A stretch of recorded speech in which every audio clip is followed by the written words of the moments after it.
Buenas tardes. Vamos a dar inicio con la actividad de cierre de la certificación en metodología de la investigación con la Universidad de Celaya, México.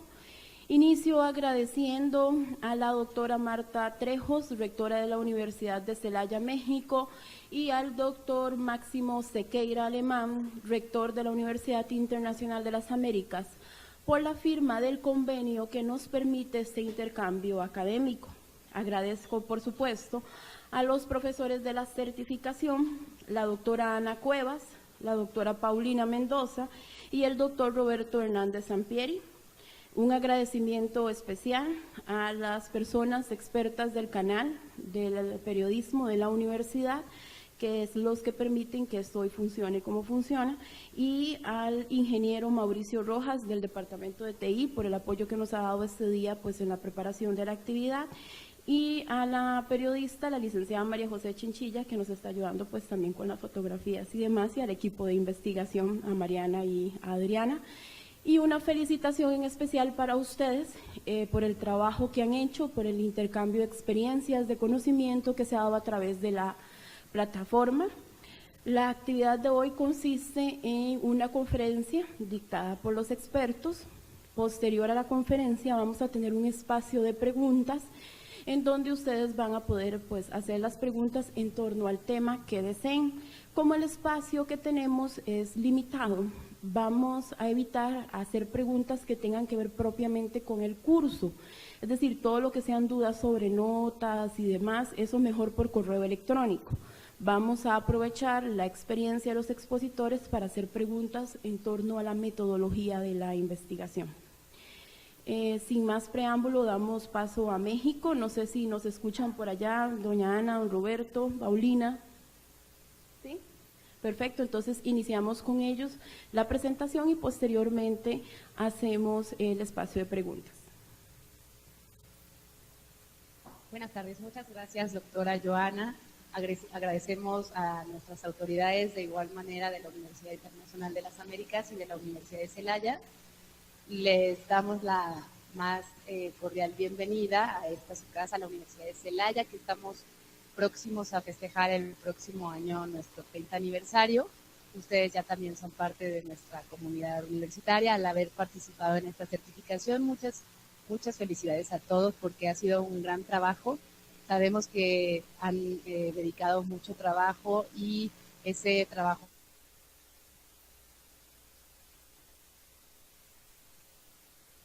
pues se ha visto que hemos logrado en conjunto. Muchas felicidades a todos. Aquí en la Universidad de Celaya tenemos la presencia del doctor Roberto Hernández Sampieri, de la doctora Cristian Paulina Mendoza Torres, instructores del curso, una servidora Ana Cuevas Romo, que estuvimos trabajando, y también agradecemos mucho a todo nuestro equipo de trabajo, a la licenciada Brenda Lorena Maldonado García, quien estuvo en todo el apoyo administrativo de esta certificación, también a la licenciada Marisol Rodríguez en las cuestiones técnicas y de informática, al igual que al maestro Gustavo Patiño, que fue el equipo de informática que nos estuvieron apoyando también en este trabajo. Y pues antes de comenzar ya con la conferencia del doctor Hernández Sampieri, pues queríamos saludarlos, las dos instructoras, y pues de manera personal a través de este medio, pues darles una gran felicitación por su trabajo. Estaremos en comunicación todavía. Recuerden que aprovecho para recordar la fecha límite de la actividad de 8 el domingo, y la próxima semana en la actividad integradora estamos en comunicación como siempre por la plataforma y el correo, y cedo la palabra a la doctora Cristian Paulina Mendoza Torres para que también los quiere saludar.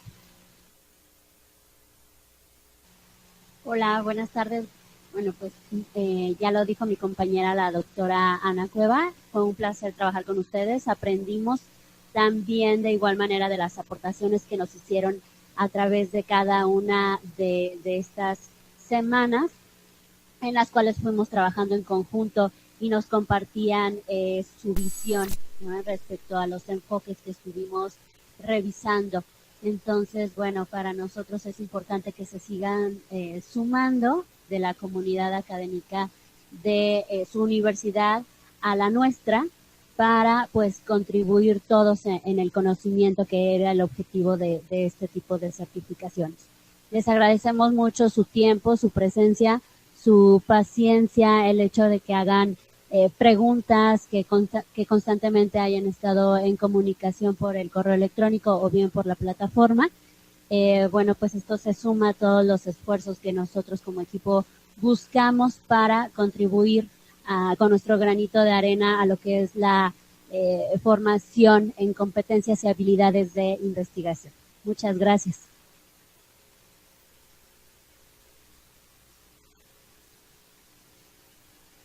Muy buenas tardes, amigos y amigas, colegas de Costa Rica, de diferentes universidades. También queremos agradecer en especial a la doctora Joana, que pues es una buena amiga y ha sido el eje fundamental de esta interesante experiencia internacional entre nuestros países, que hemos podido intercambiar experiencias. Y ahora vamos a hablar un poquito de los métodos mixtos, que era el interés de la, pues más que conferencia, una charla informal, una charla amistosa, ¿sí?, sobre la naturaleza de los métodos mixtos. Quisiera comenzar señalando la importancia de los métodos mixtos, el surgimiento de los métodos mixtos, que posteriormente comentara algunas cuestiones específicas sobre los métodos mixtos. Lo primero que quiero señalar es que los métodos mixtos han venido a agregarse como una tercera vía o como un enfoque a la investigación cuantitativa o cualitativa. Es una nueva ruta, pero ya no es tan relativamente nueva. ¿Y por qué surgieron los métodos mixtos? Que, insisto, vinieron a agregarse, no a sustituir a los enfoques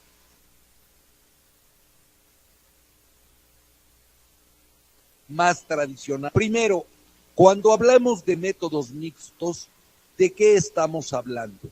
Los métodos mixtos representan un conjunto de procesos que, como toda investigación, son sistemáticos, es decir, se hacen permanentemente, son empíricos, al igual que cualquier otro enfoque, o que los enfoques cuantitativo y cualitativo se recolectan datos de una realidad y son críticos, e implican los métodos mixtos recolectar y analizar datos tanto cuantitativos como cualitativos, así como su discusión conjunta y su integración para realizar lo que nosotros hemos denominado como metainferencias, hallazgos, conclusiones, producto de la integración, de la mezcla de la información cuantitativa y cualitativa analizada. Para que hablemos de métodos mixtos, tiene que haber integración. Si alguien en un estudio, por ejemplo, un estudio educativo, analiza por un lado información cuantitativa, digamos, de variables vinculadas al aprendizaje, toma datos, establece sus correlaciones, genera un modelo y llega a sus conclusiones, y por otro lado hace un estudio cualitativo, por ejemplo, fundamentado en entrevistas, realiza entrevistas en profundidad a los actores del aprendizaje, obtiene sus categorías, sus conclusiones, desarrolla su teoría fundamentada, los antecedentes, explique el fenómeno de la enseñanza-aprendizaje de ese grupo, cómo se dio, cómo fue la experiencia, y se queda ahí. No estamos hablando de métodos mixtos. Ahí el investigador, por un lado, hizo una investigación cuantitativa y por el otro hizo una investigación cualitativa, pero no está en el campo de los métodos mixtos. Los métodos mixtos se dan cuando, por ejemplo, integro los datos y análisis cuantitativos y cualitativos. Por ejemplo, cuando comparo los resultados cuantitativos y cualitativos, cuando un dato cuantitativo o resultados cuantitativos los profundizo, esos mismos resultados, a través de recolección y análisis de datos cualitativos, o bien cuando transformo datos, es decir, lo que nosotros hemos denominado como conversión de datos, que algunos de ustedes ya lo habrán hecho, que es transformar o convertir datos cuantitativos en datos cualitativos, sobre todo ver patrones ver patrones en datos numéricos, o bien transformar datos cualitativos en cuantitativos, por ejemplo, basándonos en la presencia de categorías, es decir, que tanto una categoría, darle un valor en esa categoría al caso o a la unidad de análisis que estemos utilizando y darle un valor cuantitativo. O, por ejemplo, en un sistema de categorías que haya emergido de análisis cualitativo, luego a los casos darles valores de 0 y 1, donde 0 es ausencia de la categoría y 1 presencia de la categoría, para que transformamos datos cualitativos en datos cuantitativos para incorporarlos al análisis estadístico, por ejemplo. Datos cualitativos que pueden ser transformados en datos nominales o datos ordinales, y así podemos utilizar estadística no paramétrica, por ejemplo, para datos cualitativos. Esa es la conversión de datos.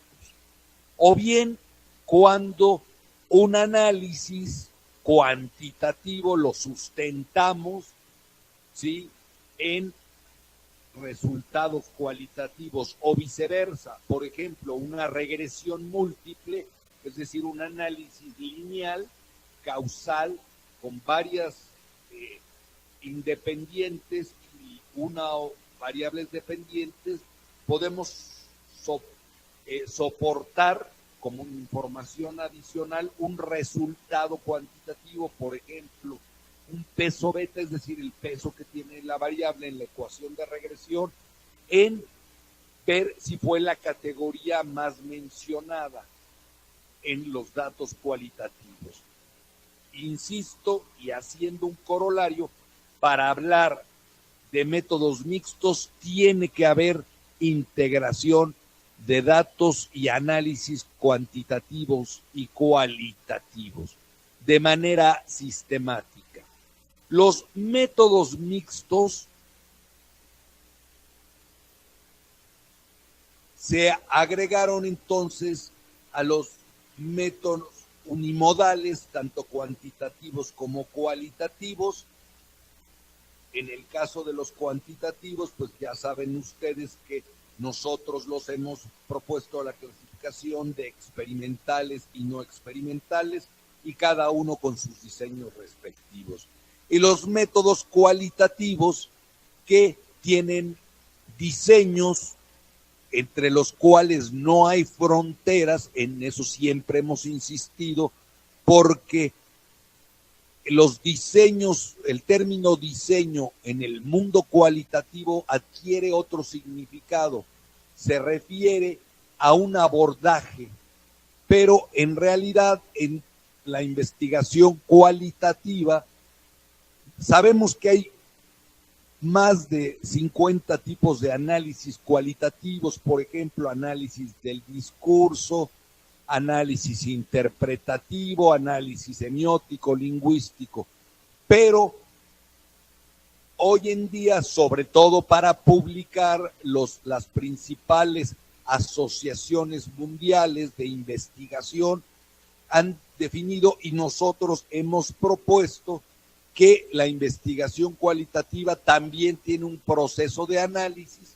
un proceso diferente, un proceso más bien iterativo, un proceso recurrente, pero también hay diseños que hemos establecido y todos tienen en común que se recolectan datos cualitativos, es decir, narrativas, se recolectan estos datos narrativos y se analizan para generar categorías fundamentadas en los datos.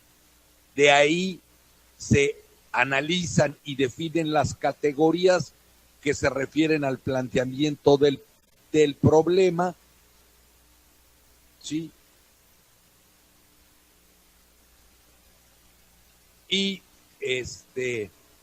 posteriormente se vinculan las categorías entre sí, se agrupan y se explica el fenómeno.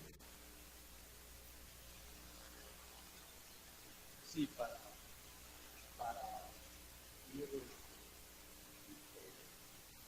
perdonen, es que nos estamos coordinando aquí en el equipo para que no sea tanto transparencias, algunas veces me vean, pueda dialogar, podamos cambiar, ¿no? Sí.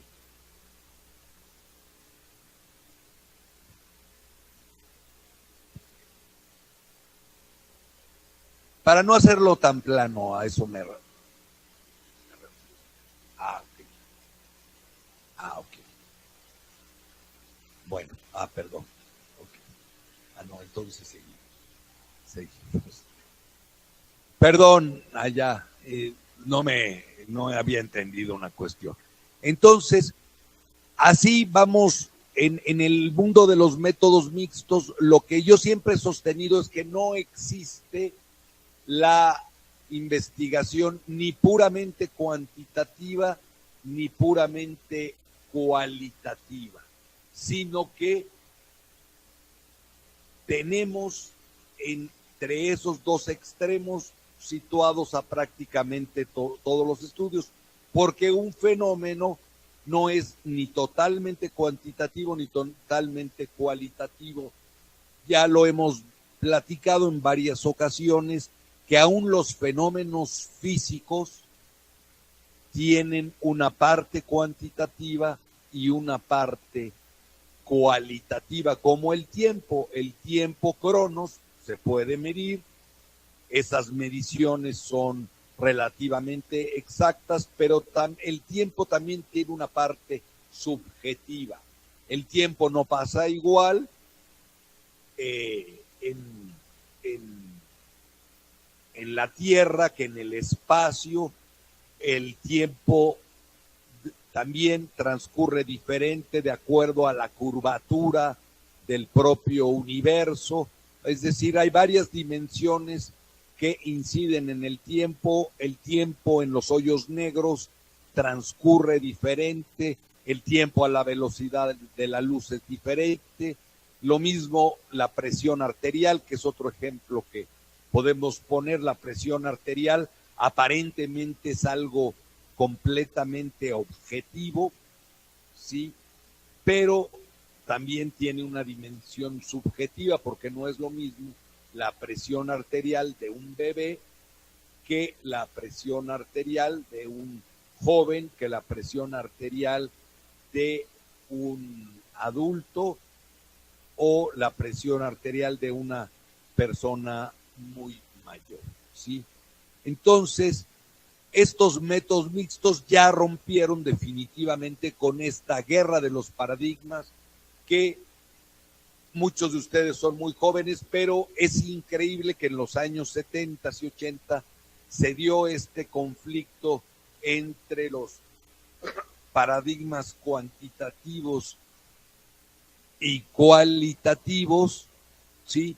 Y pues hoy vemos que los métodos mixtos se pueden aplicar al estudio de un fenómeno y de hecho en muchas ciencias y en muchos problemas de investigación se han venido trabajando desde hace tiempo para estudiar accidentes aéreos, pues se utilizan en la medicina, el diagnóstico clínico tiene elementos cuantitativos y elementos cualitativos, ya no podemos utilizar. Porque para los métodos mixtos, sí, oscilamos en un espacio, si lo pueden ver en la presentación, donde hay varias dimensiones que influyen en ello. Que los fenómenos son o más objetivos o más subjetivos, que nos orientamos más hacia la inferencia o hacia la pura descripción, hacia la exploración o a la confirmación, a la prueba de hipótesis, ¿sí? Y en este espacio multidimensional es que se dan los métodos mixtos, ¿no? Y cualquier proyecto de investigación se puede ubicar en estos espacios más objetivos, más subjetivos. Ahora bien, los métodos mixtos, ¿por qué se caracterizan? Nos pueden ayudar a entender muchos fenómenos que son complejos. Por ejemplo, si yo quiero estudiar las enfermedades, por ejemplo, hoy que ya prácticamente se ha terminado de descubrir la parte genética, el famoso proyecto genético que comenzó con el desciframiento del DNA y que ha ido evolucionando. Hoy en día sabemos que todas las enfermedades tienen un factor de riesgo genético y casi se ha terminado ya de descifrar los genes, cómo están vinculados con todas las enfermedades. Quedan muy pocas áreas de explorar. Queda mucho lo del cáncer infantil. Todavía los estudios de cáncer infantil tienen que profundizarse porque es un fenómeno relativamente desconocido. Y en el caso del cáncer infantil, sí, hay cuestiones genéticas que todavía nos faltan de estudiar y otros factores de riesgo. Pero, por ejemplo, para estudiar integralmente pacientes con cáncer, pues necesitamos, obviamente, el marco teórico de estudios experimentales, de estudios cuasi experimentales que nos ayuden a conocer esto del cáncer, ¿sí?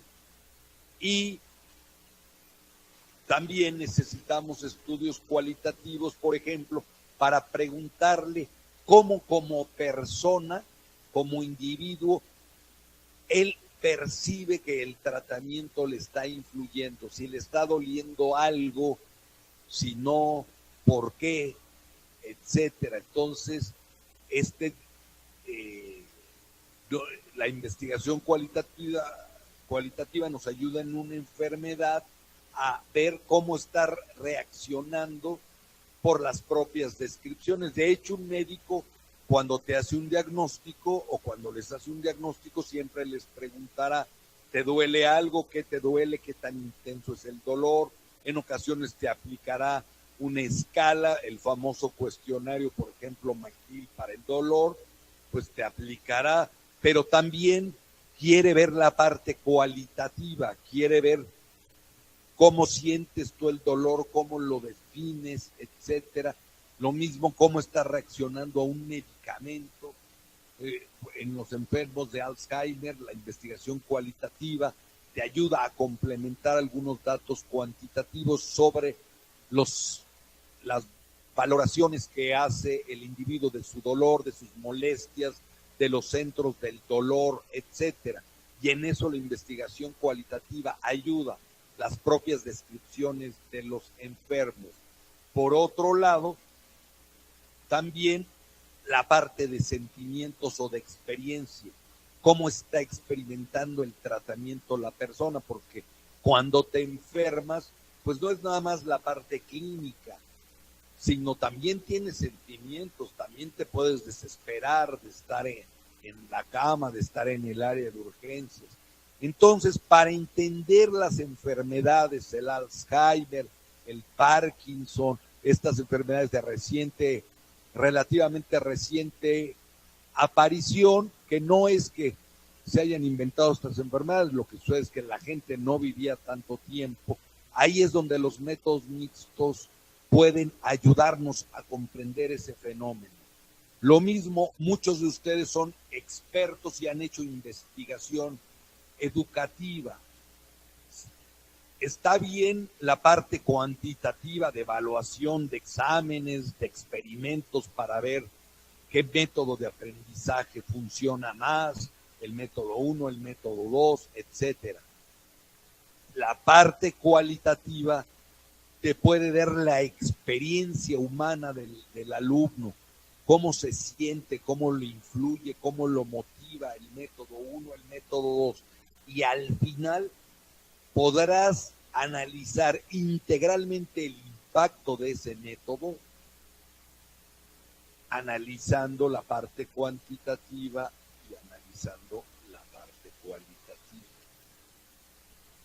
integrando la información, no nada más teniendo datos cuantitativos y cualitativos por separado, sino integrándolos, ¿no? Y es lo que enriquece mucho la investigación. Los métodos mixtos tienen funciones o justificación de por qué utilizarlos, como la triangulación de datos, complementar información, tener un punto de vista más holístico, desarrollar una segunda etapa de una investigación en base a la primera, utilizando los métodos mixtos. Hoy en día los métodos mixtos se utilizan mucho para desarrollar instrumentos de recolección de los datos, donde no existen instrumentos o fenómenos que es muy complicado medir. Nosotros aquí en nuestro doctorado en administración hubo una tesis sobre la felicidad de los trabajadores y ahí había que tener cuidado de no medir la satisfacción laboral, porque ya existen escalas de satisfacción laboral. Se trataba de desarrollar una escala para medir la felicidad y se procedió con todo un proceso de desarrollo de un instrumento.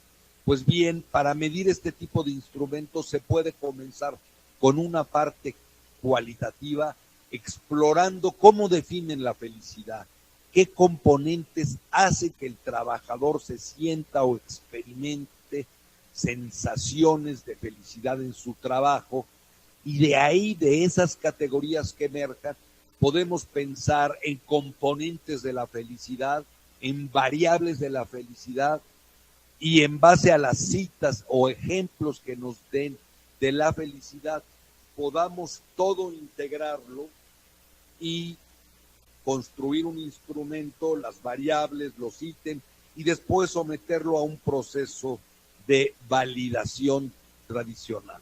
También los métodos mixtos nos sirven para compensar algunas debilidades que pudiera tener un método, porque hay ocasiones en las que el enfoque cuantitativo es muy difícil. Hablábamos de las hipótesis que también tenemos predeterminadas para la parte cuantitativa, emergentes para la parte cuantitativa, cualitativa y mixta, y por supuesto las preguntas de integración de datos, que es la parte mixta. Y tenemos obviamente los diseños mixtos. La tipología que propusimos la doctora Cristian Paulina Mendoza Torres y un servidor ya está cumpliendo 10 años, en 2008, y creo que sigue siendo bastante vigente, en donde, primero, para decidir qué diseño de investigación mixto, una vez que consideramos que el enfoque mixto es el adecuado, porque queremos tener la parte subjetiva, la parte más objetiva, la parte más subjetiva, porque queremos confrontar datos, porque queremos validar información, porque queremos tener una visión más profunda del proceso de enseñanza-aprendizaje en un contexto, de una enfermedad, de qué piensan los clientes, los consumidores de nuestro producto, o queremos hacer un estudio del clima organizacional de una universidad o de una institución del Ministerio de Educación o una institución dedicada o una empresa, y queremos conocer a profundidad el clima organizacional, pues es cuando podemos utilizar el enfoque mixto. Y hay varios diseños, y para ello debemos de tomar en cuenta primero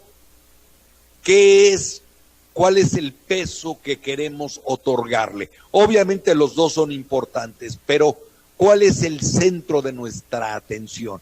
El eje o el centro, el corazón del planteamiento del problema. Es, por ejemplo, ver cómo se relacionan las variables y extrapolar a una población, es decir, hacer estadística inferencial.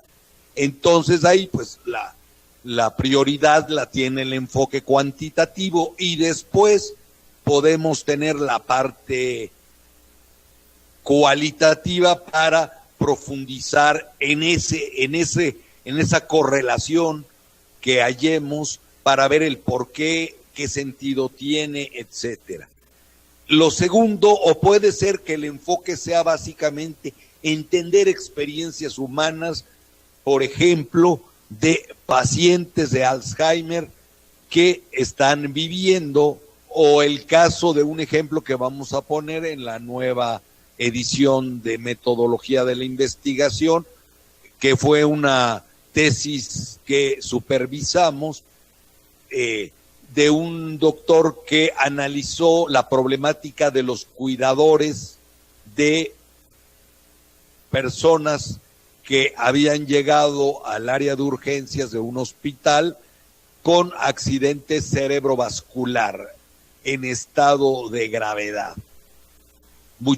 Algunos de ellos fallecieron producto un accidente cerebrovascular. Probablemente haya médicos entre ustedes, pues se puede provocar por una caída de un edificio, un accidente automovilístico severo que implique traumas físicos, en fin.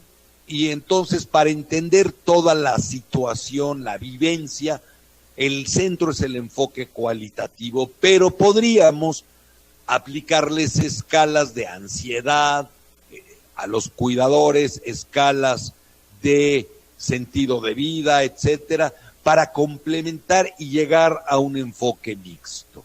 Otro aspecto es si por el planteamiento del problema, porque recordemos lo que hemos insistido siempre, el planteamiento del problema define el resto del proceso en el enfoque cuantitativo, cualitativo y desde luego en el enfoque mixto. Hay veces que lo que queremos es primero medir y establecer relaciones entre los fenómenos, y después queremos profundizar en percepciones. Ahí el diseño más adecuado es un diseño que la primera parte es cuantitativa y la segunda parte es cualitativa. O en otros casos podemos, por ejemplo, para construir un instrumento de medición que primero sea cualitativa, emerjan las categorías, y después una fase cuantitativa de validación. Y después puede haber una fase cualitativa para, sobre todo, como validación de criterio de la parte cuantitativa. Otro aspecto es que estamos buscando al integrar datos cuantitativos, cualitativos, porque no utilizamos los métodos mixtos por utilizarlos. Hay ocasiones en las que un estudio cuantitativo nos basta o es suficiente para responder a las preguntas de investigación. Por ejemplo, ¿qué candidato es el más popular en una elección? Pues con una buena encuesta bien diseñada, nos puede dar las tendencias. Pero si queremos hacer un pronóstico de la elección, quién va a ganar la elección, una encuesta no es suficiente, y lo acabamos de ver en los últimos 5 años, muchas encuestas que nos daban un pronóstico y el pronóstico no se cumplía. Aquí en México, en la anterior elección presidencial, se hablaba de unos resultados en las elecciones, ganó el candidato que las encuestas predecían, pero no por el margen holgado que nos decían las encuestas, estuvo ligeramente cerrado. En lo del Brexit, pues las encuestas decían que no se iba a aprobar la salida de Gran Bretaña, de Inglaterra, de la Comunidad Europea, y sí se salió el Brexit. Las encuestas no atinaron los resultados. El proceso de paz en Colombia, que nosotros tuvimos la oportunidad, tenemos alumnos de doctorado colombianos que están estudiando el doctorado con nosotros en administración, y pues varios de ellos que hacen mucha investigación nos decían, no, pues es que las encuestas señalaban, y además las encuestas que se publicaron en internet, en los medios internacionales, decían que iba a ganar el sí, pero al final ganó el no. Pero no, es que no era un sí o no a la guerra o a la paz, era un sí o un no a la aceptación de los acuerdos, que es muy diferente. La gente no dijo no a la paz, la gente dijo no a ese acuerdo, a firmar ese acuerdo en esas condiciones, ¿sí? Y tenemos el caso de Donald Trump, ¿no? ¿Qué es lo que falló ahí? ¿Qué es lo que falló? Primero, que para ese tipo de fenómenos complejos, y sin lugar a dudas, la elección en Estados Unidos era un fenómeno complejo, pues un solo método no basta, una encuesta no nos va a decir. Primero, ahí hubo errores de muestreo en las encuestas, y lo que nosotros hemos sostenido en nuestro centro de investigación, que las encuestas no te pueden dar hoy en día un pronóstico, porque las gentes cambian su decisión en últimos momentos, porque todo el segmento de millennials acostumbran en elecciones cambiar su decisión en el momento que están en las urnas, porque el millennial cambia mucho de decisiones, de repente dice una cosa, actúa otra cosa. Entonces las encuestas no pueden capturar este tipo de situaciones.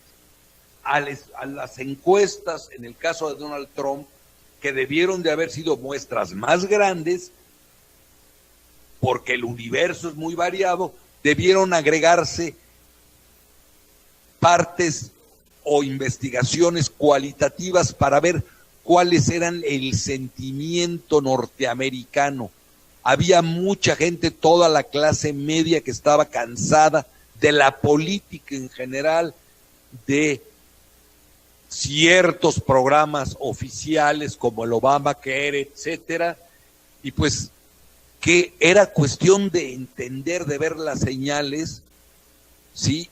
Hay un estudio cualitativo muy importante que se hizo en una ciudad típica de los lugares donde Trump barrió en las elecciones de Estados Unidos, donde era clarísimo que había mucha gente en Estados Unidos que lo que querían escuchar eran mensajes como los que les envió Donald Trump, etcétera. Entonces, en esos casos, la investigación mixta es necesaria para tener un panorama integral y profundo. Y también las etapas en donde creemos que es pertinente hacer la integración de datos, que puede ser desde el planteamiento del problema, que puede ser nada más en la parte de a partir del muestreo o que puede ser únicamente en la recolección y el análisis de los datos. Y estas ponderaciones pues nos dan un tipo de diseño que podemos trabajar, ya sea concurrente, al mismo tiempo llevar en paralelo la parte cuantitativa y cualitativa, los diseños anidados en un nivel del fenómeno, trabajarlo cuantitativamente en otro nivel cualitativamente. En educación se utilizan mucho los métodos mixtos con diseños anidados, por ejemplo, al nivel del estudiante, hacerlo cuantitativo y cualitativo, al nivel del profesor, hacerlo cualitativo. Con el estudiante es difícil hacerlo cualitativo porque son poblaciones muy grandes y algo cuantitativo es más rápido, pero para el profesor hacerle entrevistas en profundidad y a los directivos también, y después a otro nivel comparar los estándares de desempeño de nuestra institución con otras instituciones, pues ahí otra vez regresar al plano cuantitativo, comparando estadísticas de desempeño, haciendo análisis de predicciones, modelos lineales con información del desempeño de toda la institución, a exámenes nacionales, etcétera. Y así podemos tener de variables de la enseñanza y aprendizaje mucho mayor penetración, mucho mayor definición, mucho mayor precisión, mucho mayor alcance, si lo hacemos a través de métodos mixtos que a través de solamente un método. Y están los diseños secuenciales que por el planteamiento del problema una parte puede ser cuantitativa y luego cualitativa, o el que hemos denominado como diseño de integración, donde desde el planteamiento del problema trabajamos ambas etapas, ¿no? Y así hay diseños específicos concurrentes para estudiar muchos fenómenos, y la elección del diseño, insisto, depende del planteamiento del problema.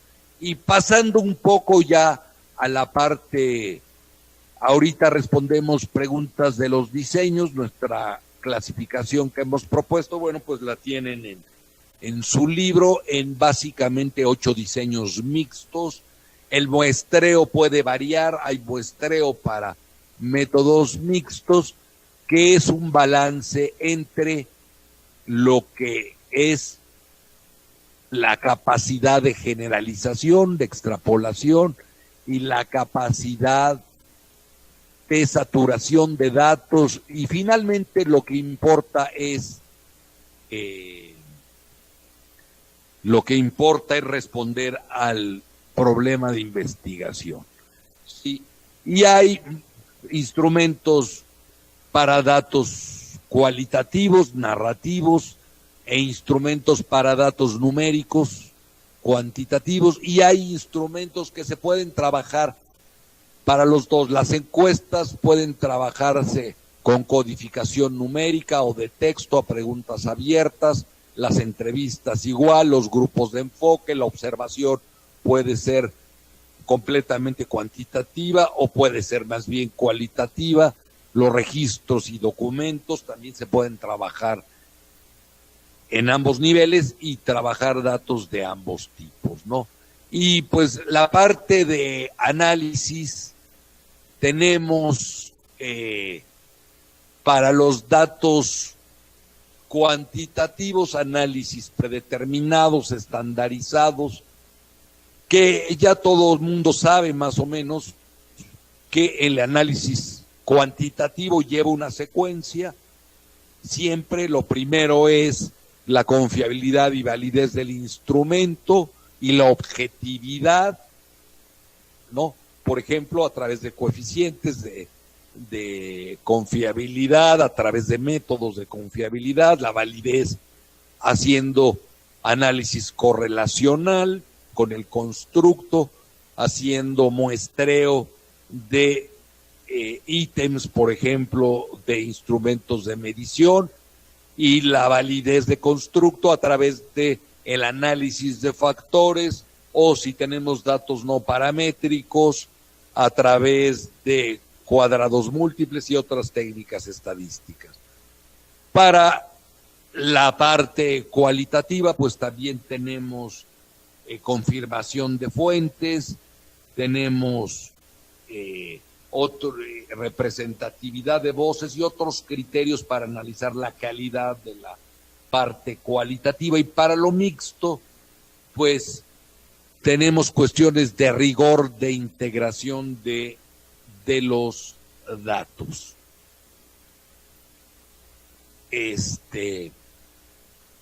Y hay muchos análisis que podemos hacer, ¿no? El análisis de los métodos mixtos es bastante artesanal.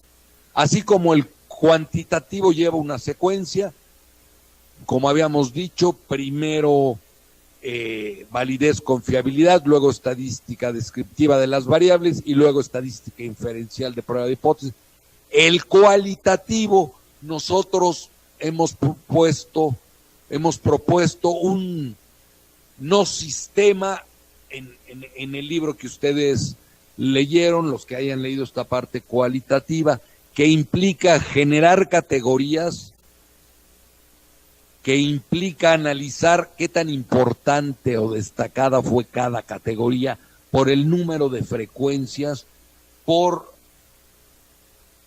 si fue puesto o no al centro del fenómeno investigado, por si es la categoría que más se vincula con otras categorías, y luego por describir esa categoría en términos de los participantes, no una definición de la categoría por el investigador, sino como de las narraciones de los participantes podemos construir una definición de la categoría y luego vincular las categorías, ilustrar las categorías, crear un esquema de qué origina, que aquí no hay un análisis causal, pero sí un análisis de esto antecede a esto, esto tiene un impacto en esto, y de ese impacto se derivan estas secuelas, ocurre esto, etcétera, en la parte cualitativa. Y en la parte mixta, y después crear así teoría y generar hipótesis. Y en la parte mixta, el análisis mixto, pues es muy artesanal y finalmente es un análisis de integración de datos que tiene parte estadística, temático y de integración, ¿no?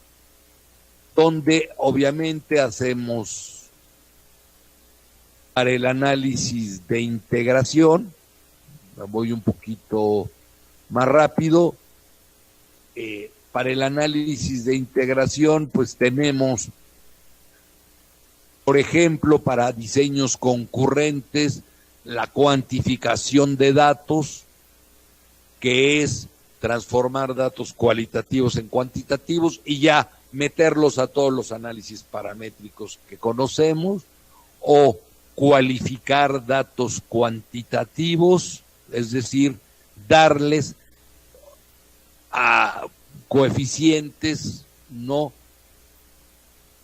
¿Por qué están vinculados? Si es lógica la vinculación o no, etcétera.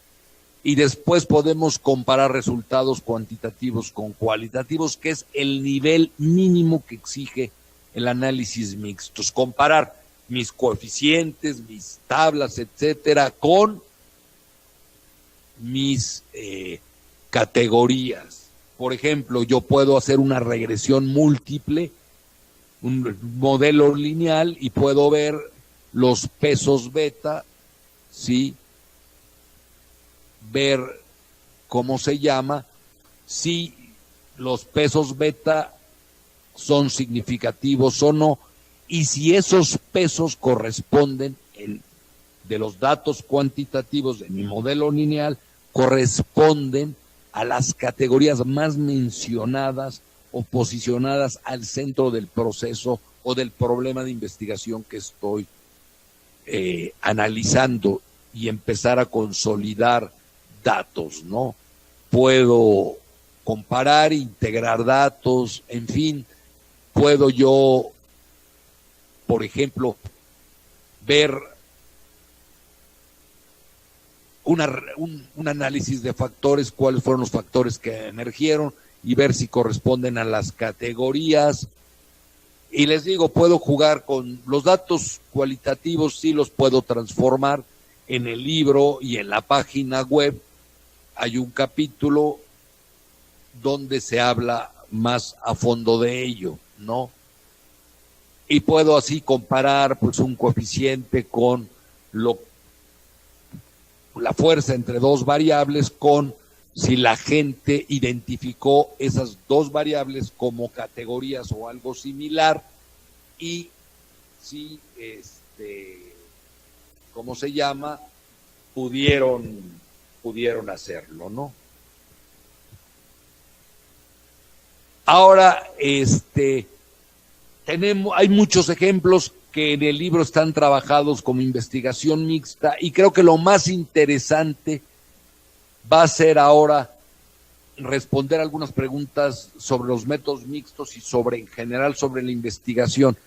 Pero quisiera terminar diciendo un poco que los métodos mixtos ya están ahí, ya se están utilizando muchísimo y los alumnos los deben conocer. Obviamente, aquí encontramos una problemática, que durante muchos años nos olvidamos de enseñar investigación en América Latina en serio. Entonces, pues nuestras naciones tienen tantas carencias que los presupuestos y las mismas universidades públicas y privadas, más las privadas, nos olvidamos de darle importancia a la investigación.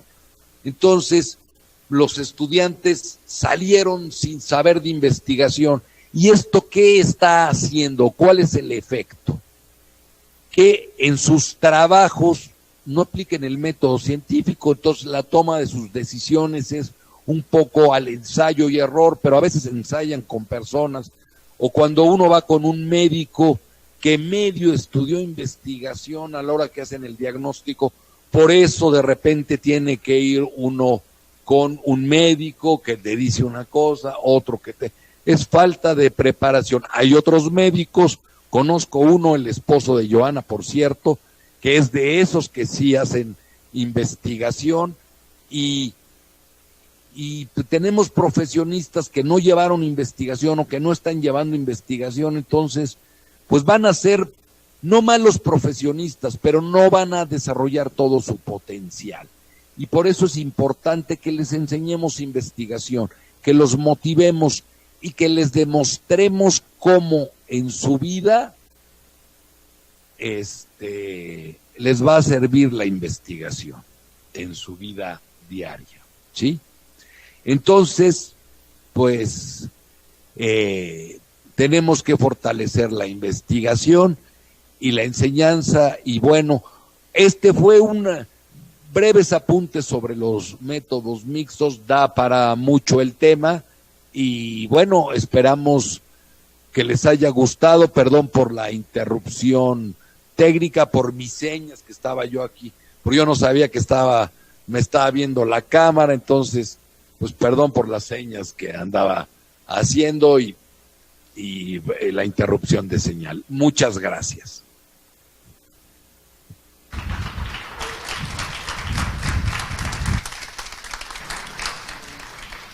Muy bien, entonces ahora pasamos al periodo de preguntas. El micrófono que está en medio del auditorio es para este objetivo. No sé quién gusta iniciar con las preguntas. Adelante, profe. Muy buenas tardes a todos los colegas del curso y principalmente a los compañeros profesores que han sido nuestros guías en este proceso y a la organización de la universidad. Yo tengo dos preguntas que con toda confianza, si consideran que no son pertinentes en este espacio, me lo pueden indicar y lo hacemos a través de correo electrónico, porque podría ser que sean un poquito más profundas. Voy a tratar de que sean muy generales para ver si sí se pueden abordar ahorita.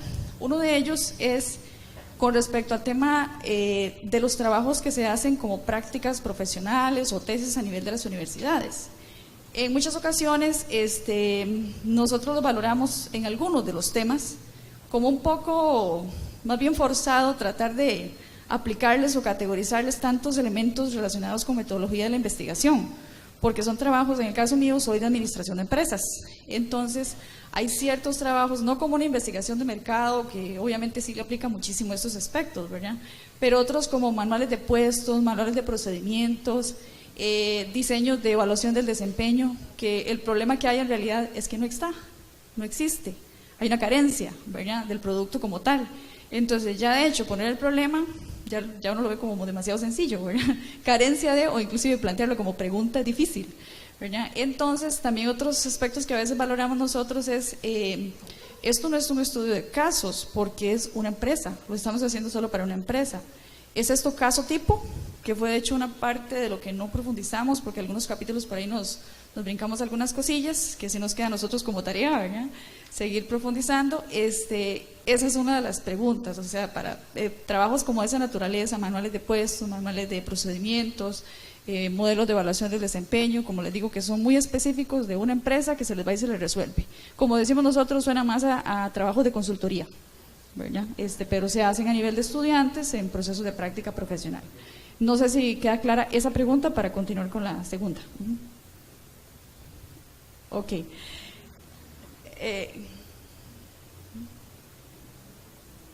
¿Te parece si contestamos esta primera pregunta? Ok, perfecto. Muchas gracias.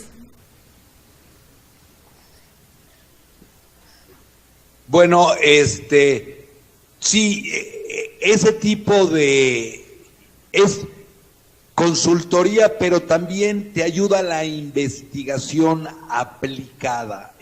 ¿Por qué? Porque si tú vas a diseñar un manual,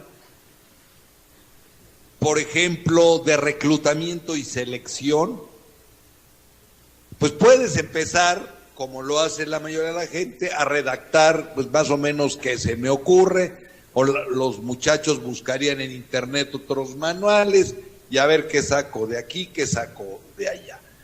Pero la investigación como estudio de caso sí se podría aplicar. Yo lo vería como estudio de caso. Ahorita la doctora Cristian Paulina también va a comentar.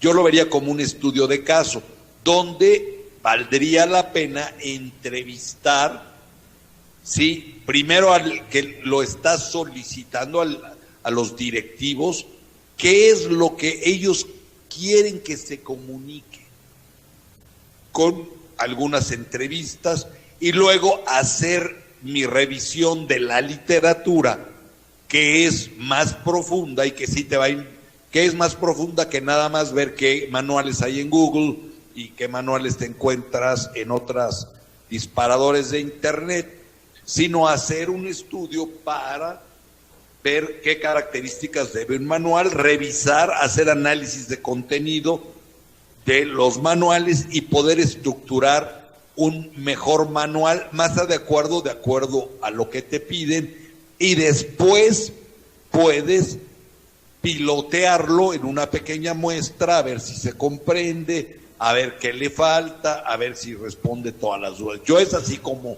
lo abordaría. De hecho, una vez nosotros nos encargaron hacer los criterios de clasificación para las películas en México, y aparentemente era nada más cuestión de sentar a ver qué voy a considerar, sexo, violencia. No, tuvimos que revisar todos los criterios que había en el mundo, hacer un análisis semiótico y un análisis de contenido, cuáles eran las categorías que no dejaban fuera, cuáles eran, porque sí, hablar de voy a clasificar las películas por violencia, pues qué tipos de violencia hay, etcétera, etcétera, vincularlo. Y en fin, después hicimos una encuesta nacional en México con padres de familia para ver qué opinaban, ¿sí?, de cuál era su grado de liberalismo, conservadurismo, y luego se creó una propuesta y se discutió con todos los sectores, desde los sectores más liberales como los escritores, actores, directores de teatro, representantes de ellos o tipo, hasta la Iglesia Católica, la Iglesia Judía, representantes de las asociaciones en México muy conservadoras, y se fueron discutiendo hasta que quedaron los criterios, que es como un documento que se produjo y que hasta la fecha regula, ya esta investigación se hizo hace 14 años, regula las películas y no ha habido un problema porque están muy claras las definiciones, pero yo creo que la investigación te ayudaría a hacer un mejor manual, ¿no? Gracias. Bueno, pues comparto la opinión del doctor Roberto. En este sentido, yo creo que la investigación lo que te sirve o lo que te apoya es pues, reforzar tu pensamiento crítico, ¿no? La reflexión desde la cual vas a abordar este tipo de proyectos. Entonces, yo creo que es ahí donde intervenimos nosotros como asesores de los chicos para poder, pues no simple y sencillamente que ellos ya en la práctica generen esta búsqueda, como bien lo dijo el doctor Roberto, de identificar otro manual y hacer un copy-paste o hacer una tropicalización, sino por el contrario, mejorarlo, ¿no? Que creo que ahí es donde radican estas herramientas que nos da la investigación. Y bueno, es como mi perspectiva, mi opinión. No sé si la doctora Ana quiera comentar algo al respecto. Sí, bueno, recuerdo que ya creo que habíamos un poquito platicado de esto en alguno de los foros, si no me equivoco, con ustedes, con este grupo, al respecto de estas cuestiones, por ejemplo, que si para una tesis era válido hacer este tipo de manuales de organización o de desarrollo de planes de inversión en empresas o de algún, a lo mejor, proyecto de innovación. Entonces, como yo les comentaba en ese foro, dependiendo de la finalidad que tenga, por ejemplo, una tesis o para la institución y también para los estudiantes, tanto como para los formadores de investigadores, etcétera. Como coincido totalmente con el doctor y la doctora, en cuanto a que la investigación nos va a dar esta fortaleza a que el manual o el trabajo, como por ejemplo de consultoría que se realice, pues definitivamente va a tener mucho más fundamento en evidencia empírica, sistemática, comprobable, sistematizada, que si se hiciera sin un método científico. Entonces, definitivamente, hacer este tipo de trabajos con apoyo del método científico definitivamente mejora la calidad del manual o del proyecto que se esté trabajando. Por el otro lado, si lo estamos viendo como es válido utilizar un manual de organización o de capacitación o este tipo de productos como tesis, pues eso, como yo les comentaba, aquí en México lo define cada institución educativa, así como la Secretaría de Educación Pública pues lo autoriza. Digamos, aquí en México las tesis o los trabajos de grado lo que tienen que demostrar es evidencia de que el estudiante desarrolló todas las competencias de su programa académico. Entonces, las tesis definitivamente desarrollan esa evidencia y también otro tipo de trabajos o de desarrollos. Entonces, aquí en México, por ejemplo, sí hay tesis de desarrollo de productos, de desarrollo de procesos, de innovaciones, con todo el fundamento científico, tecnológico que va detrás, académico, con métodos pues académicos. Entonces, aquí en México sí es válido como tesis, por ejemplo. También en cuanto a si se está generando nuevo conocimiento, bueno, tal vez en ocasiones, si el alcance de este proyecto es de una empresa muy específica, de poco alcance, pues a lo mejor no se está generando conocimiento que en algún momento se pudiera replicar o transferir en otros niveles. Pero, digamos, a lo mejor no siempre se va a generar nuevo conocimiento al desarrollar este tipo de procesos o de productos, eso es probable. Pero si lo estamos tomando para estudiantes de licenciatura en los que se quiere fomentar que presenten evidencia de todas sus competencias de investigación, pues como les comentaba, aquí en las universidades en México sí es considerado como válido, sobre todo si se realizó de una manera rigurosa y siguiendo la metodología de la investigación. Si gustan, pasamos a la siguiente pregunta. Hola, muchas gracias. La otra es pedirles como un consejo o una orientación con respecto a investigaciones que por la naturaleza del problema y de la metodología planteada, por ejemplo las mixtas, ¿verdad? Que estamos ahorita, los métodos que estamos ahorita analizando, con respecto al tema de la confidencialidad. Porque, por ejemplo, a veces cuando hablamos quali, ¿verdad? Necesitamos, por la naturaleza de la información, saber quiénes fueron los que contestaron ciertas tendencias, ¿verdad? Para poder ubicar nuevamente esos sujetos de información para hacer la profundización. Inclusive en la tarea de esta semana hay varios temas sensibles, diría yo, con respecto a lo que planteamos varios, en donde esa es una necesidad, que la información no sea confidencial. El doctor, de hecho, incluía en el capítulo que leímos esta semana un ejemplo sobre el tema de cultura, donde una posibilidad de análisis eran los extremos, ¿verdad? Y aparecía un gráfico de colas, donde evidentemente eso se visualiza, ¿verdad? O sea, ¿cómo analizamos las colas si no sabemos quiénes están en esas colas, ¿verdad? Entonces, un poquito sobre consejos que nos podrían sugerir para que eso no se convierta en una altísima limitación de la investigación si no se aborda desde previo, ¿verdad?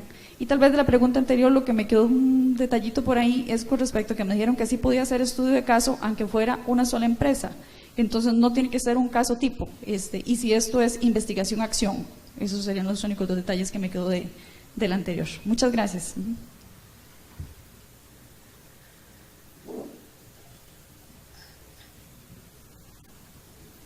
Sí, es que el estudio de caso puede ser cuantitativo, cualitativo o mixto. Cuando un estudio de caso de una sola unidad, que es lo que te define que es estudio de caso, aunque puedes tener, ya lo sabemos todos, casos comparativos, el estudio de caso es el abordaje que haces, no es cuestión nada más de muestra, de decir, estudio este individuo y por lo tanto es un estudio de caso. El estudio de caso no es una cuestión de muestreo nada más, sino del abordaje que haces al caso. Es decir, es un abordaje integral respecto a tu planteamiento del problema.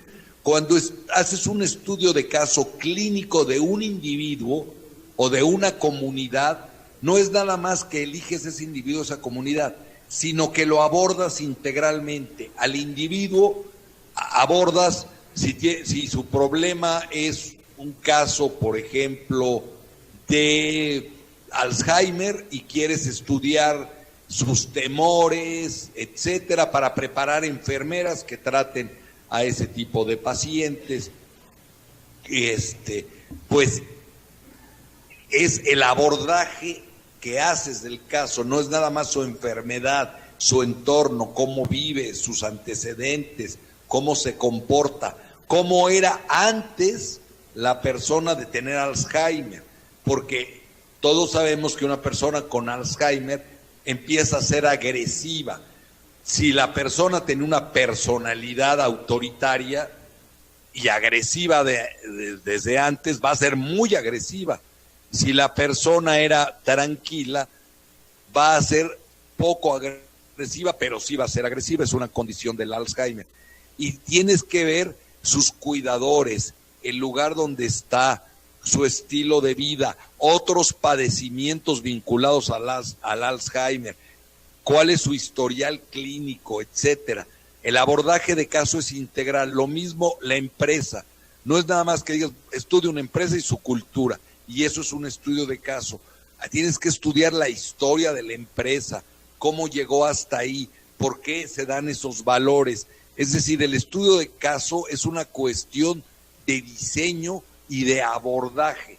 Y en un estudio de caso puedes tener, además de ser un estudio de caso, puede ser investigación-acción.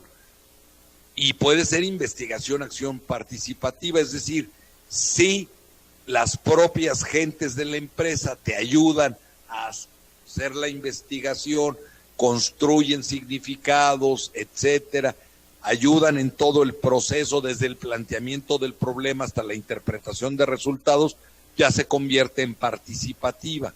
Lo mismo si es una comunidad y la estudias como caso, por ejemplo,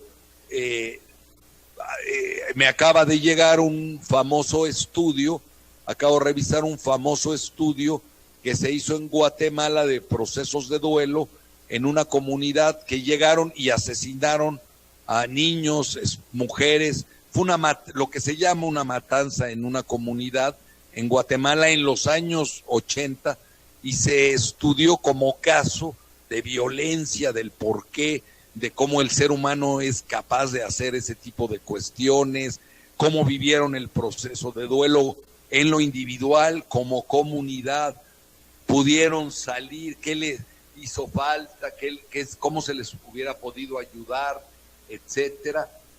Y se involucró, fue un estudio de caso de esta matanza y del proceso de duelo, se involucró como investigadores a algunos miembros de la comunidad, lo que lo convirtió en participativa, en investigación, acción participativa, para dar soluciones a este tipo de problemáticas que suelen presentarse. Yo sé que en Costa Rica no, pero en otros países de América Latina, estas matanzas en México, en Guatemala, en Colombia, en fin, se han llegado a dar en comunidades y puede ser participativa. No sé si se respondió y alguien quiere. Sí, me indican que sí la contestaron, don Roberto. Y la segunda pregunta. En cuanto a la segunda pregunta, pues consideramos que era sobre... ¿Refrescarla, doctora? Sí, le amplío resumidamente en qué consistía. Era sobre el tema de la confidencialidad. ¿Qué consejos y qué elementos sí, perdón. sostenos? Sí, ya recordé lo que iba a comentar. Sí, una disculpa. Se me fue la idea por un momento. Sí, es una recomendación, creo que práctica, muy sencilla. Lo que podemos hacer, porque sí, en definitiva se necesitan, por decir de alguna manera, identificar uno de otro los casos, nada más, sin necesidad de que se conozca su identidad individual, es decir, sus datos personales, pues no son necesarios, cuestiones que podamos identificar, esta persona es este caso. Lo único que necesitamos distinguir, este es el caso A, sus datos cuantitativos y cualitativos, caso B, caso C. Se pueden usar seudónimos, se pueden usar algunos tipos de, incluso folios o alguna codificación que el mismo equipo de investigadores pues defina a cada caso. Quitar todos los identificadores, por decir, cualquier dato que pudiera ayudar a que un tercero deduzca la identidad de una persona, eso es lo que se tiene que cambiar, a lo mejor por un seudónimo nada más, y con eso sería suficiente. No, y el investigador casi siempre conoce la identidad. En la investigación cualitativa, como investigador, conoces la identidad. La confidencialidad se refiere a que un tercero, a que un lector del reporte de investigación no sepa de quién estamos hablando. O en el caso de cuantitativo, no pedimos el nombre en un estudio de clima para que la gente se sienta con libertad de opinar. Pero al final, tú puedes trabajar con un grupo, en una organización, tú como investigadora sabes quién es cada quien, y eso te ayuda a profundizar en el fenómeno, pero la confidencialidad se refiere en la ética, que eso sí es algo, no, pues yo sí prefiero guardar la confidencialidad a que mi investigación no sea tan buena. La confidencialidad en el reporte de investigación o que personas ajenas a la investigación lo sepan, ahí sí creo que debe de mantenerse esta absoluta confidencialidad. Por ejemplo, si haces un reporte de cultura o clima en una empresa y los dueños te exigen que digas nombres, no puedes, ¿no? Mi primer trabajo, me pidieron un estudio de clima, lo hice y nunca se va a olvidar, entregué mi reporte, yo sabía quiénes eran los más críticos, los más problemáticos, etcétera, y me pidieron nombres y dije que eso era romper la ética de la investigación. Me dijeron, pues si no nos das los nombres, pues te vamos a despedir. Y dije, no me van a despedir porque en este momento estoy presentando mi renuncia. Fue una empresa que duré 4 meses, una empresa de contadores. No fue mi primer trabajo, pero sí uno de mis primeros trabajos, y mejor preferí y dije, estar en una empresa así, que hacen un estudio de clima y luego piden los nombres, pues eso está muy mal. Bien, tal vez como para agregar a la respuesta y contextualizándolo un poquito a Costa Rica, recordemos para el área de ciencias de la salud que tenemos la ley 9234, la cual nos dicta ciertos criterios de confidencialidad que debe tener la investigación cuando son investigaciones biomédicas. Y los ingenieros industriales e informáticos no están exentos a lo que dicta esta ley, y la ley nos indica las características que debe tener el consentimiento informado, la aprobación del comité ético científico y demás. Entonces, ahorita pues la ley está ajustándose, regulándose, y sí es muy valioso, ¿verdad?, que estemos al tanto sobre los requerimientos que nos solicita la ley en cuanto a la confiabilidad de la investigación y el cuidado que debemos de tener pues con las personas que utilicemos como muestra de investigación. ¿Alguna otra pregunta, consulta? Sí, adelante, profe. Y después el compañero William. Bueno, buenas tardes, mi nombre es Abel Méndez, yo soy ingeniero en computación. Entonces esta pregunta tiene 2 sentidos. Una, porque no estoy muy acostumbrado a hacer encuestas, y la segunda, porque sí me parece mucho la nueva ciencia, o la ciencia de los datos, o Big Data, como posibilidades de investigación. O sea, mi pregunta es, ¿qué opinan ustedes con respecto al tema de las encuestas? Porque, por ejemplo, se habla mucho de hacer encuestas, de tener una encuesta que sea estadísticamente viable, digamos, que tenga una muestra estadística, ¿verdad? Pero, por ejemplo, aunque se sigue todo el proceso correcto para hacer las encuestas y aplicarlas, resulta que las encuestas, por ejemplo, se han demostrado en las tendencias políticas que no dan el resultado que uno esperaba. O sea, dicen que hay un ganador, no es el ganador. Entonces yo creo que no hay un problema con las encuestas. Lo mencionaba el doctor, posiblemente estas nuevas generaciones están apostando a otras cosas, ¿verdad? Entonces, ¿no será más bien que deberíamos ir olvidándonos de las encuestas y movernos a un mundo de análisis de datos, donde tendríamos que, por ejemplo, en vez de hacerle encuestas a la juventud, por ejemplo, hacer rastreo de las redes sociales, hacer ciencia de los datos y extraer la información de ese proceso para tratar de tener una mejor panorama de lo que realmente esta gente cree o piensa o va a hacer, ¿verdad? Esa sería mi primera pregunta. Y la segunda es, por ejemplo, en computación se ha puesto muy de moda que para hacer cualquier investigación, lo primero que nosotros hacemos es escribir un protocolo. Ese protocolo son básicamente todos los pasos que yo voy a hacer para hacer, por ejemplo, la recopilación de los datos, el análisis de los datos, para hacer incluso la publicación de esos datos. ¿Cómo anda ustedes, o sea, qué opinan del tema de escribir protocolos para hacer investigación, por ejemplo, en investigación mixta, que me parece todavía mucho más interesante?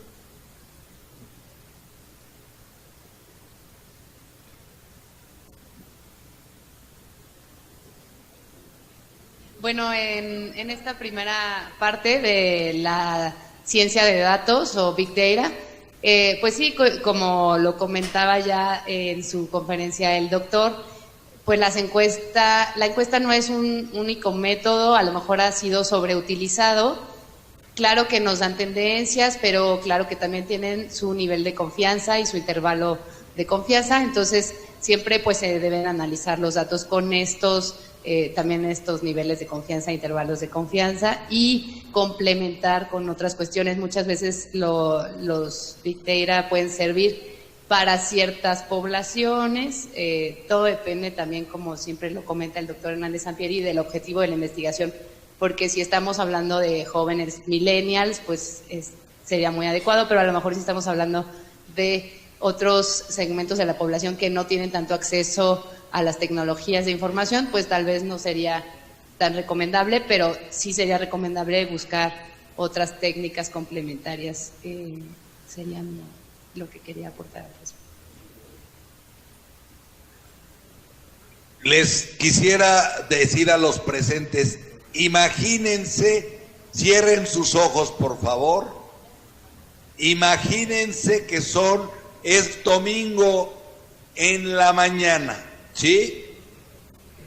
Son las 7 de la mañana, fueron de fiesta o fueron a cenar o se desvelaron leyendo un libro, etcétera.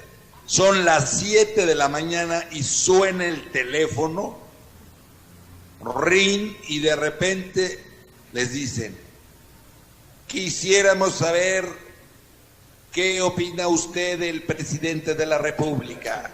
Queremos saber por quién votaría, porque eso en México pasa cada vez que hay una elección. Llaman domingo a las 7 de la mañana, domingo a las 8, lunes, martes, y además son máquinas porque usan dictado digital para hacer las encuestas, que es lo peor para este tipo de encuestas. Sí, el procesamiento es muy rápido, pero te cae gordo que una máquina te hable a las 7 de la mañana a preguntar por qué candidato vas a votar.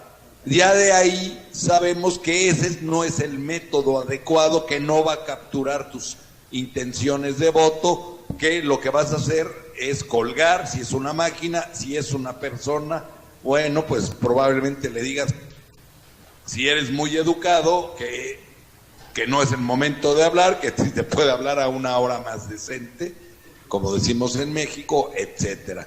Sí, las encuestas son una de varias herramientas y, como lo decía Ana, depende de los objetivos de la investigación. Y puede ser que con ciertas poblaciones, bajo ciertas condiciones, te sea una herramienta muy útil, pero en otras sea mejor hacer entrevistas. Por ejemplo, tú que trabajas con usuarios, si te piden un proyecto para diseñar un sistema para cierto tipo de usuarios, ¿sí?, en lugar de hacer una encuesta, mejor haces algunas entrevistas sobre las necesidades de los usuarios. De hecho, la investigación se hace, porque tú cuando vas a diseñar algo para alguien, cierto o no, platicas con esa persona para ver cuáles son los datos, te cuenta. Nada más que en la investigación lo haces más formalmente, tomas notas, grabas, analizas lo que te dice uno, haces un análisis lo que te dicen en común. Y a mí me parecería tu sugerencia, por ejemplo, para analizar actitudes políticas y votos de jóvenes, hacer una encuesta y ver sobre qué candidatos y cómo se están expresando en las redes sociales, en internet, y también ver otros medios de comunicación que usan los jóvenes para ver cómo se están refiriendo. Y no se trata de que sustituya la encuesta, sino lo agregas. Y tú lo sabes mejor como experto en información, que entre más fuentes de información tengas, más atinado será. Y más... nosotros, por ejemplo, para cuestiones políticas, además de la muestra tradicional, sugeremos otra muestra de gentes conocidas que sí te vayan a decir la intención del voto, que a lo mejor es una barbaridad desde el punto de vista de la probabilidad y la estadística, pero ahí vas a tener opiniones reales que contrastas con tus opiniones, que contrastas con lo que dicen los medios, las redes sociales, etcétera, ¿no?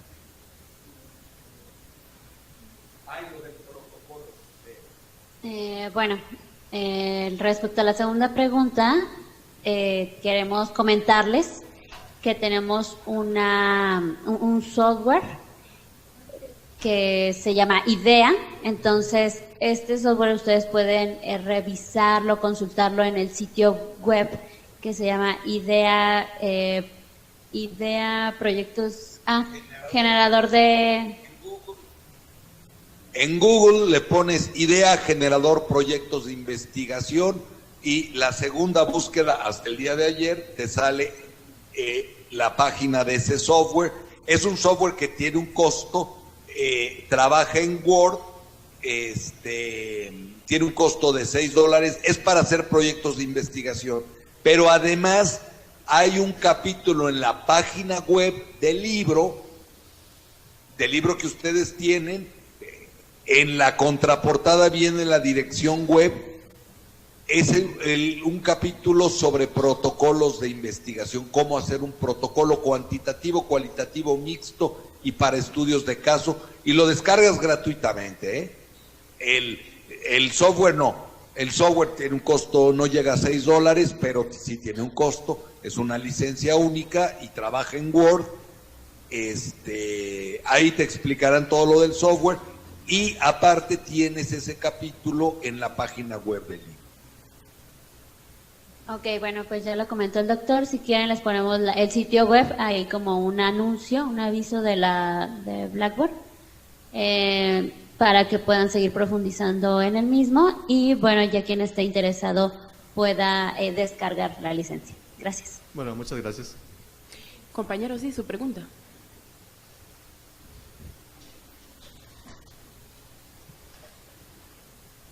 Buenas tardes, don Roberto y acompañantes, compañeros. Bueno, parte de su comentario y también puede ser que alguna pregunta, si está en posibilidad de contestarla en ese momento, si no después, pero más que todo como retroalimentación tal vez de lo analizado, de lo visto y de lo también puesto en práctica.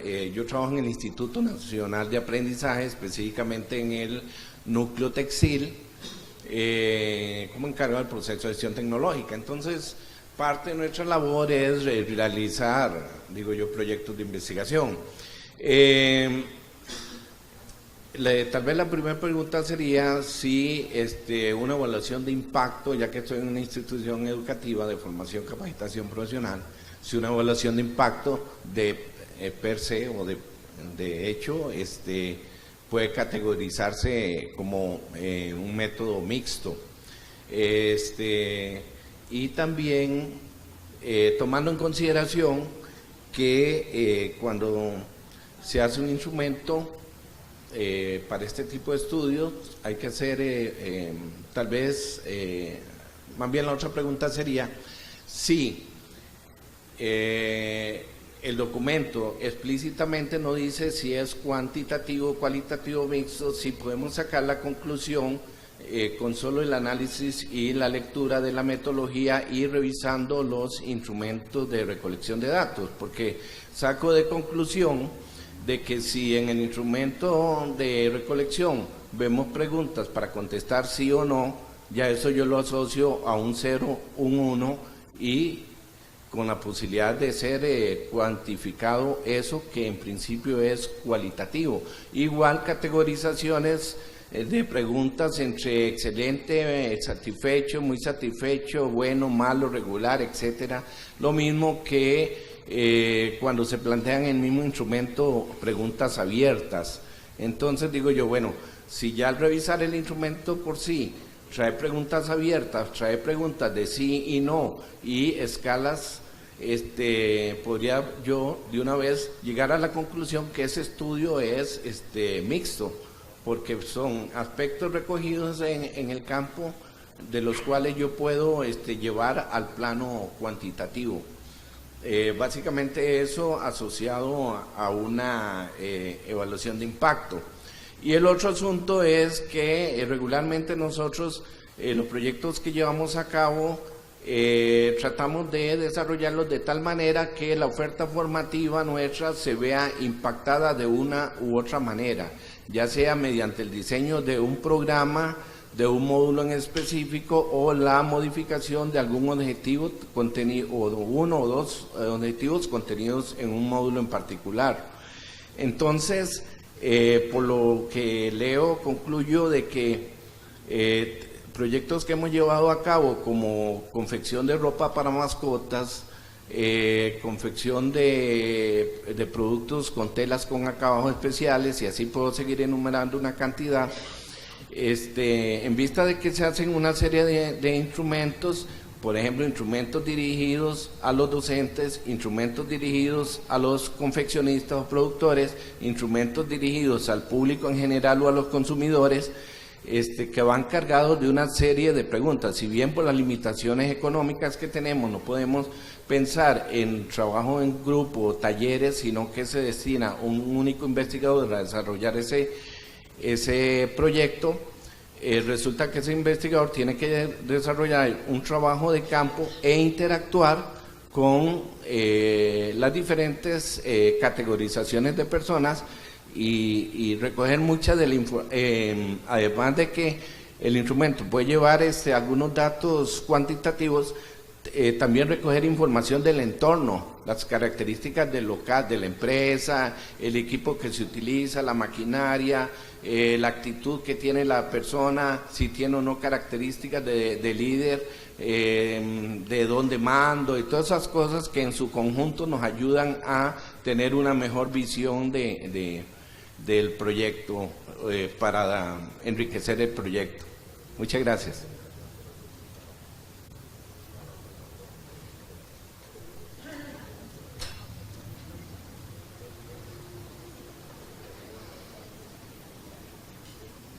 Bueno, lo primero es una evaluación de impacto.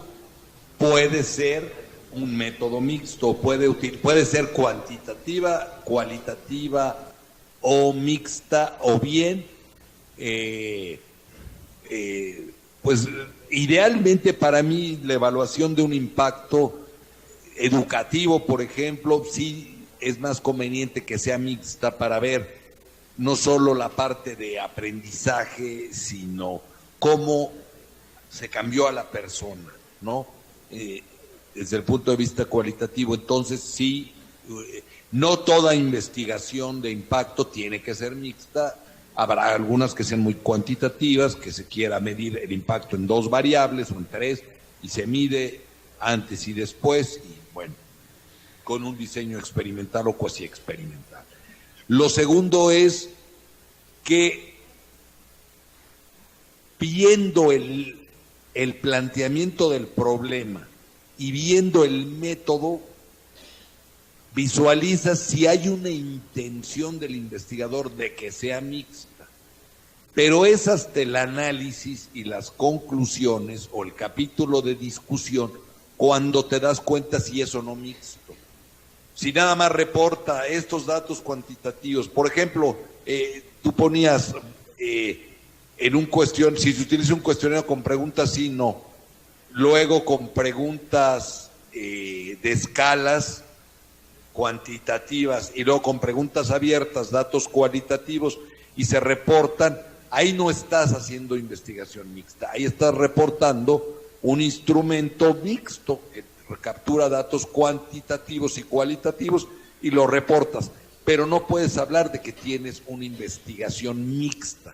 Para mixta tendrías que correlacionar las respuestas abiertas, categorizadas, con tus escalas, o bien contrastar los resultados de uno contra otro. Solamente así podrías hablar de métodos mixtos. Y tu comentario al final me gustó mucho y lo agradezco y creo que nos enriquece bastante.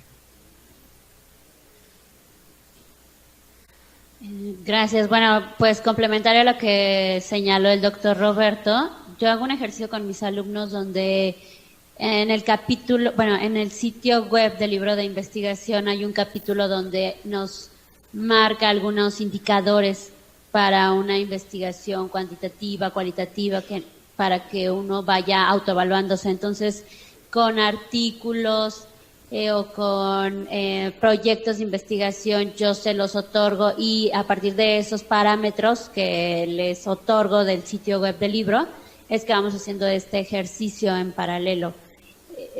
Entonces, ellos se van percatando de que no solamente los instrumentos o el hecho de que estas preguntas sean cerradas o que la herramienta que utilizaron para el estudio en cuestión tenga abiertas o cerradas, lo hace un estudio cuanti o quali, sino que requiere otros elementos. Ese es bueno, un ejercicio que yo tengo con mis alumnos y es adicional a lo que ya comentaba el doctor. Sí, revisen la página web, conózcanla, es gratuita y trae muchos más capítulos, más información.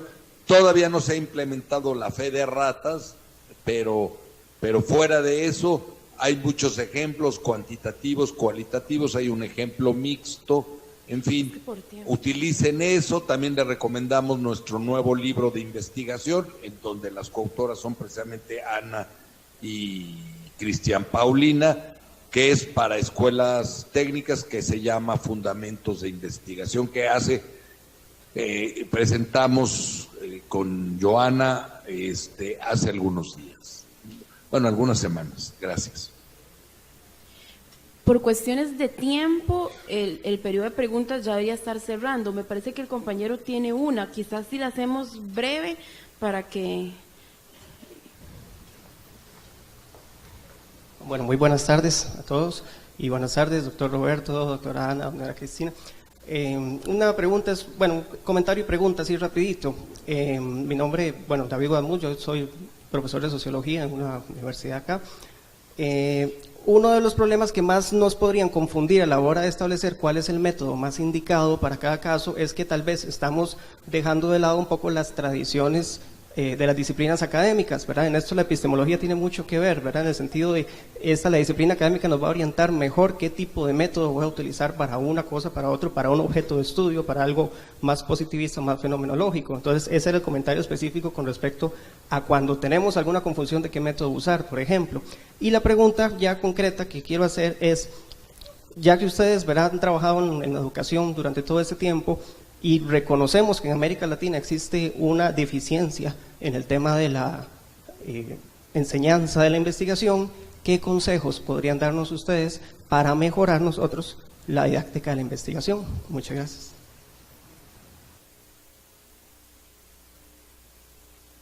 Bueno, pues en cuanto al primer comentario, sí, en efecto, y sobre todo reiterar lo que comenta el doctor Hernández, que es dependiendo del objetivo.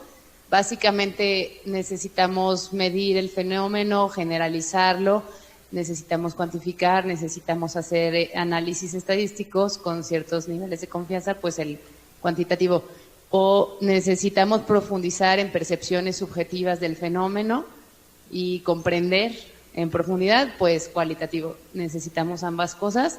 Entonces sería el mixto a lo mejor. Y de tips, pues creo que en la interacción que hemos tenido con los compañeros, pues han surgido muchas sugerencias y sería muy interesante que siguiéramos como grupo, a lo mejor compartiendo. Básicamente lo que también cito nuevamente al doctor, a aprender, a investigar, se aprende investigando. Entonces, pues a nosotros aquí en la Universidad de Celaya lo que nos ha funcionado siempre es que investiguen. Sí van a tener errores, van a tener a lo mejor muchas cuestiones por perfeccionar, que nosotros se las vamos a ir señalando de manera concreta, pero que hagan investigación en el nivel de educación superior, pues en niveles a lo mejor introductorios, pero que hagan sus trabajos de investigación sobre sus temas que les interesan a ellos. Y pues ya con eso empiezan y a lo mejor algunos de ahí continúan y ya se vuelven todos unos investigadores académicos. Yo el principal consejo que creo que es importante para un profesor de investigación es que la primera sesión o las primeras 2 sesiones no les hables de los métodos, no les hables de epistemología, la epistemología los asusta, sino que les hables de en sus vidas profesionales para qué les va a servir la investigación. El nuevo libro que estamos haciendo de metodología de la investigación explora esta situación. ¿Para qué te va a servir la investigación en el desarrollo profesional? Tú que vas a ser ingeniero, educador, licenciado en informática, especialista en mecatrónica, médico, clínico, neurólogo, etcétera, etcétera, comunicólogo, sociólogo, etcétera, etcétera, para qué te va a servir y ponerles ejemplos de la vida real. O sea, cómo a un gerente de mercadotecnia, si estás en mercadotecnia, le va a servir la investigación y le busques estudios que les vayan a servir en su carrera. En las primeras sesiones, empezar con ese tema. Si te lleva la mitad del tema, la mitad de tu temario, el que los motives, el que le vean sentido a la investigación, creo que es más importante que el conocimiento mismo, porque así se les va a quedar el deseo de aprender y de hacer investigación y aplicarlo a su vida profesional. Bueno, pues igual me sumo a los consejos que ya les dieron mis compañeros. Adicionalmente, otra estrategia que yo tengo, sobre todo con los chicos de licenciatura, son involucrarlos primero en cuestiones de su vida diaria. Entonces, desde películas, música, aplicaciones, videojuegos, y esto pues poquito a poco luego los voy llevando a otra segunda fase, que como fue la que comentó el doctor Roberto, y bueno, ya de ahí los voy involucrando con conceptos claves a través de videos que identifico o aplicaciones que voy relacionando con lo que son con lo que es el proceso de investigación cuantitativa, cualitativa, y es así como me ha funcionado. Pero bueno, creo que hay estrategias diversas, como ya lo comentaba mi compañera Ana, y que es importante que se vayan sumando o que se sigan sumando al foro de la certificación. Gracias. Bien, con esto cerramos la videoconferencia y el espacio de preguntas.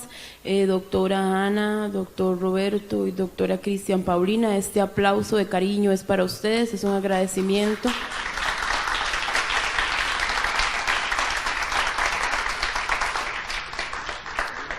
Un agradecimiento por el apoyo que nos han brindado durante estos meses, muy complacidos con el trabajo que han venido realizando en conjunto, tanto ustedes como participantes, como ellos como facilitadores. Entonces, muchísimas gracias a los tres.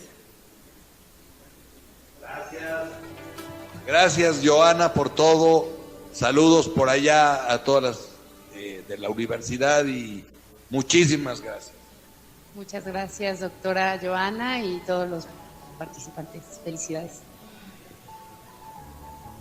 Agradecemos su tiempo y su espacio para con nosotros. Gracias por todo.